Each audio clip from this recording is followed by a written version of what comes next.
एक व्यक्ति को फांसी की सजा होने वाली थी। तो जब उसकी फांसी से 2 दिन पहले उसकी अंतिम इच्छा जेलर द्वारा पूछी गई, तो उसने कुछ अजीबोगरीब अपनी डिमांड रखी। दोस्तों, डिमांड ये थी, उसने ये बोला कि मैं, मेरी पत्नी है, उसके साथ एक रात बिताना चाहता हूँ, उसके साथ सुहाग रात मनाना चाहता हूँ। ये उसने अपनी डिमांड रखी मरते समय। और जब उन दोनों को मिलाया गया, एक रात उन दोनों को बिताई गई, उस समय हुआ यूं, उसी कमरे से चीखने चिल्लाने की आवाजें आई और कुछ ही समय बाद पति धड़ाक से फर्श पे गिर गया। तो आज की कहानी कुछ इसी प्रकार है। मैं हूं विकास और वीआईपी मीडिया की एक और नई स्टोरी में आपका हार्दिक स्वागत है, अभिनंदन है। तो शुरुआत करते हैं कहानी की। दरअसल दो मित्र होते हैं, दोस्त होते हैं दो। एक का नाम मोहन होता है, एक का नाम सोहन होता है। दोनों जब स्कूल टाइम से साथ रहते थे, कॉलेज उनकी एक साथ हुई, ग्रेजुएशन एक साथ उन्होंने किया, कोचिंग सेंटर एक साथ उन्होंने ज्वाइन की और एक आईटी कंपनी में दोनों एक साथ ही जॉब लगे। तो सोहन और जो मोहन दोनों परम मित्र है, एक ही कंपनी के अंदर जॉब करने लगते हैं। और जो सोहन है, उसका मन काफी चंचल था। जॉब में उसका मन न होकर कहीं बाहर उसका मन ज्यादा समय घूमता है और उसे घूमने फिरने का शौक उसने ज्यादा पाल रखा है। और जो मोहन है, वो सिर्फ अपनी जॉब पे फोकस करता है। उसकी शादी भी हो चुकी थी और उसे बाहर की दुनिया से काफी कम ही ताल्लुक वह रखता था। तो देखते ही देखते, जब मोहन की शादी थी, उस समय मोहन का प्रमोशन भी हो चुका था और सोहन जिस पद पे लगा था उसी पद पे रह गया। और सोहन की सैलरी भी काफी कम थी, मोहन की बढ़ चुकी थी और मोहन को प्रमोशन पे प्रमोशन, प्रमोशन पे प्रमोशन मिले जा रहे थे। मोहन बाजार में अपनी पत्नी के साथ रहता था और जो उसका भाई है उसके साथ, उसकी माँ पिताजी उसी के साथ रहते थे। तो मोहन की जो फैमिली है वो छोटी थी, अर्थात मोहन और उसकी बीवी दो ही रहते थे। और जब मोहन ऑफिस में लेट होता था, तो अक्सर अपने दोस्त के हाथ जो भी सामान घर में चाहिए था वो उसके साथ भेज दिया करता था। दरअसल जो सोहन है वो उसका परम मित्र था और वह जो भी मोहन काम उसे बताता, तो वह फटाक से कर देता। और दरअसल जो मोहन की छुट्टी है, वो सोहन के बदौलत 1 घंटे लेट लगती। अर्थात सोहन का ऑफिस का काम है वो 5 बजे खत्म हो जाता था और मोहन को लगभग 7 बजे के तकरीबन छुट्टी मिलती। धीरे धीरे, देखते ही देखते 2 से 3 साल निकलते हैं। दोनों अच्छा काम कर रहे थे, दोनों की मित्रता काफी गहरी होती जा रही थी। और इधर पत्नी के और पति के दोनों के बीच का रिश्ता है वो भी काफी गहरा हो जा रहा था।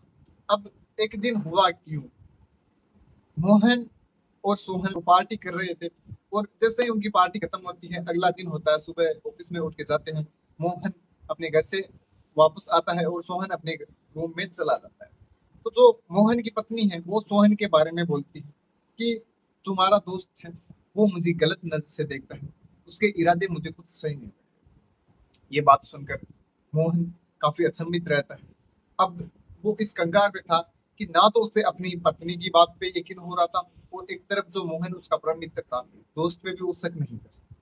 तो उसने इसी की खोज जारी रखी और वो जानना चाहता था कि मेरी पत्नी की गलती है या फिर मेरे दोस्त। तो एक दिन उसने यही जानने के सिलसिले में सोहन को फोन करता है 5 बजे से पहले और बोलता है, मैंने तुम्हारे अकाउंट में पैसे डाल दिए हैं और कुछ सामान है, वो तुम मेरे घर पे देके चले जाना। तो जैसे ही सोहन के पास बजते हैं तो उसको छुट्टी होती है और वो सामान लेके फटाक से घर पहुंचता है।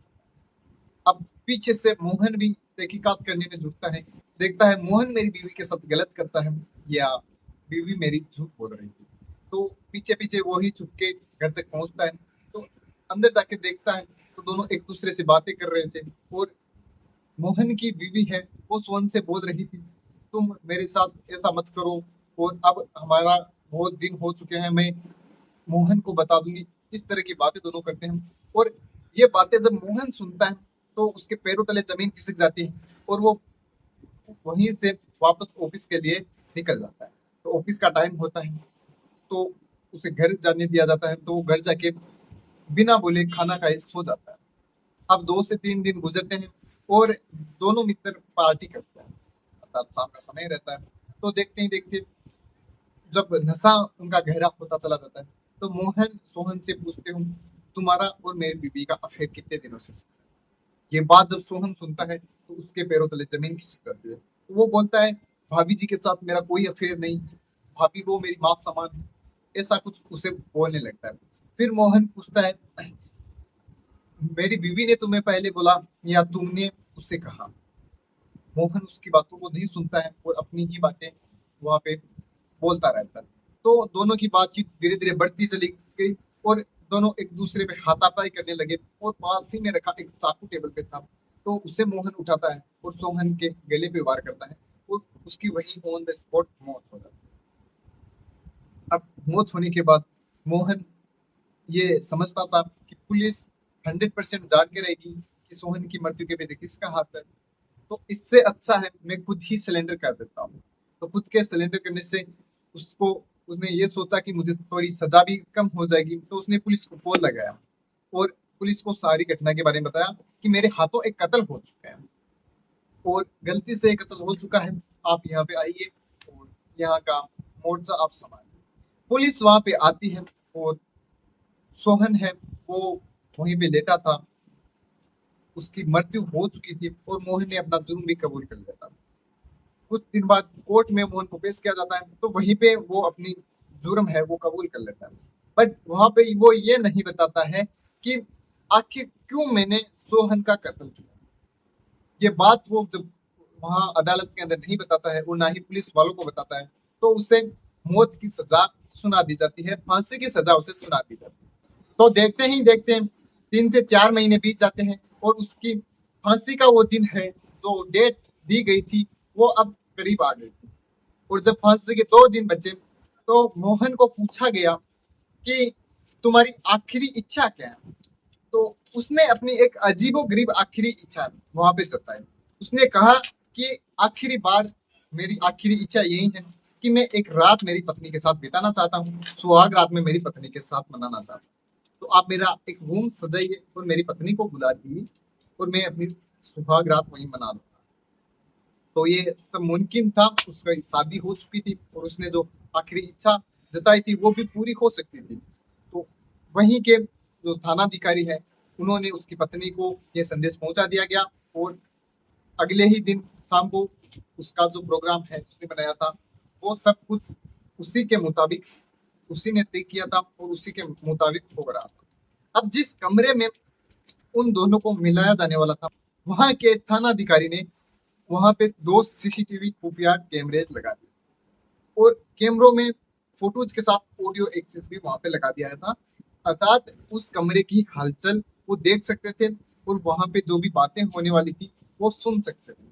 अब जैसे उसकी पत्नी वहां पे आई तो पत्नी को चेक किया जाता है और उसके कमरे की तरफ उसे भेज दिया जाता है और उसके कमरे के अंदर उसे छोड़ दिया जाता है।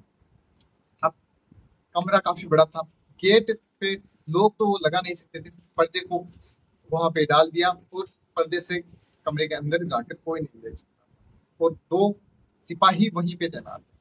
अब जो थानाधिकारी है वो और कांस्टेबल को शर्म आ रही थी कि साहब ये जो आप पत्नी पति पत्नी के पर्सनल जो मेल मिलाप है आप उसे नहीं देख सकते और मैं ये गलत मानता हूँ, तो मैं तो उठ के गश्त पे जा रहा हूँ, आप ही ये सब कुछ देखिए। फिर भी थानाधिकारी ने उसे जबरदस्ती बिठाता है और जो सिपाही है वो दोनों वहां पे लगे थे और अपने पास थानाधिकारी ने कांस्टेबल को बैठा लिया।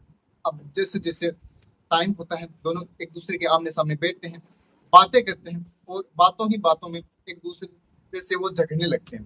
तभी चीखने चिल्लाने की आवाजें वहां से आती हैं, तो जेलर साहब वहां से भाग के आते हैं और कांस्टेबल भी भाग के आता है और उस पत्नी ने अपने पति को पीठ के बल लेटा के उसके ऊपर बैठ के उसे मारने लगी। तो यह सब नजरिया जब वहां के स्टाफ वाले देखते हैं तो पत्नी को घसीटते हुए वहां से ले जाते हैं और पति को वापस कारागाह में डाल देते हैं। तो जो कांस्टेबल है वो जानना चाहता था कि क्यों इसने अपने मित्र को मारा और आज अपनी पत्नी से आखिरी इच्छा में सुहागरात की जब बात आई तो ये ही उसने डिमांड क्यों रखी और आखिर क्या उन दोनों के बीच में हुआ था। तो पहले तो जो कैदी है उसने अपनी कहानी बताई नहीं और गुमसुम बैठा रहा।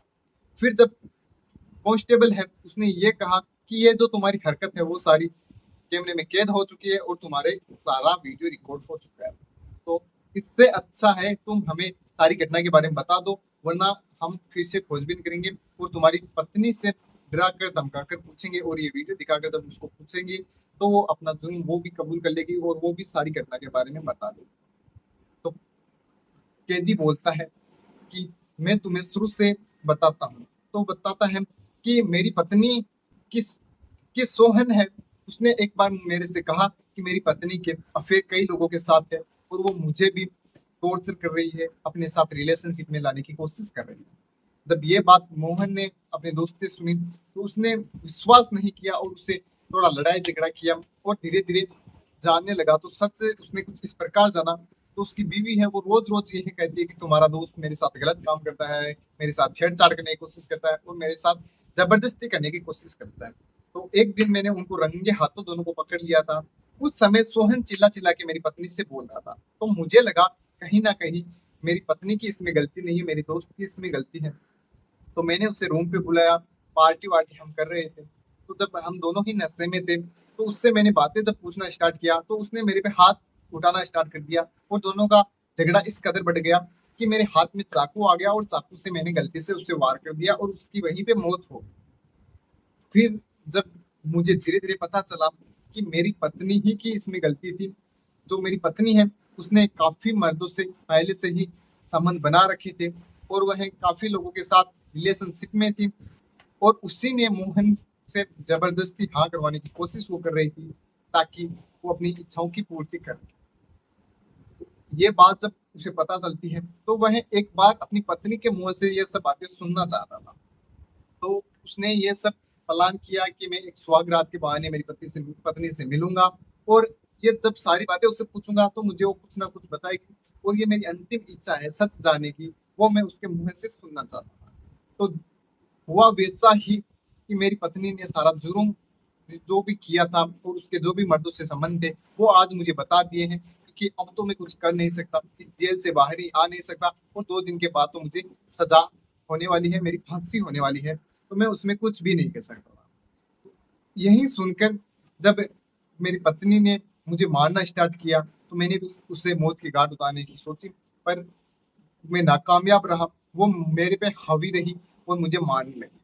बट मुझे ये बात भी पता थी कि आपने यहाँ पे कैमरे छुपा रखे हैं, तो अब ये जनता के सामने पब्लिक के सामने सच्चाई तो जाकर ही देती कि मेरी बीवी के अफेयर थे और इसमें मेरी गलती नहीं है। मैंने अपने दोस्त को जबरदस्ती मौत के घाट नहीं उतारा था, मुझे उकसाया गया था, मुझे उस मोड़ पे लाके खड़ा कर दिया गया था जिस पे मैंने अपने दोस्त को ही मौत के घाट उतार दिया।